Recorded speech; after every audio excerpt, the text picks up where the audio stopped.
हमारे चैनल को जरूर सब्सक्राइब करें और साथ में घंटी बटन को भी दबा दें ताकि नए वीडियो की अपडेट मिलती रहे।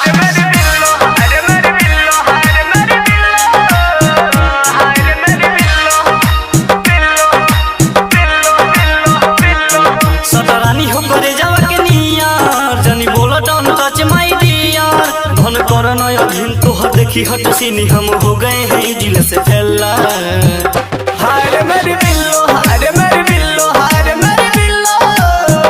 हाय मेरी बिल्लो हाय मेरी बिल्लो हाय मेरी बिल्लो डीजे गोविंद बिहार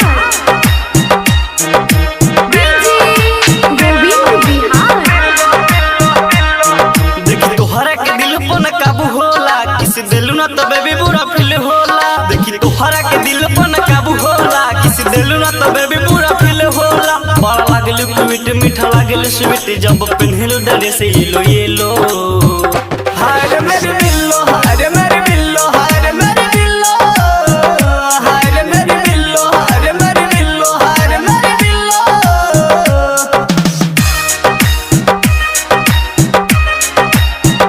डीजे गोविंद बिहार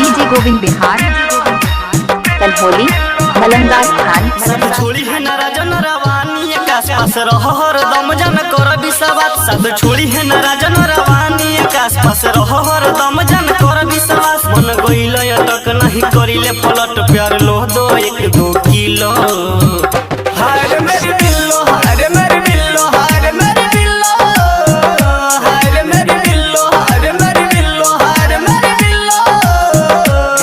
सटरानी हो करे जावा के नियार जानी बोला डोंट टच माय डियर धन कर नया दिन तोहर देखी हट सीनी हम हो गए हैं दिल से फैला हाय मेरी बिल्लो हाय मेरी बिल्लो हाय मेरी बिल्लो हाय मेरी बिल्लो हाय मेरी बिल्लो DJ Govind Bihar Muzaffarpur BMP 6 mobile number 6299208390।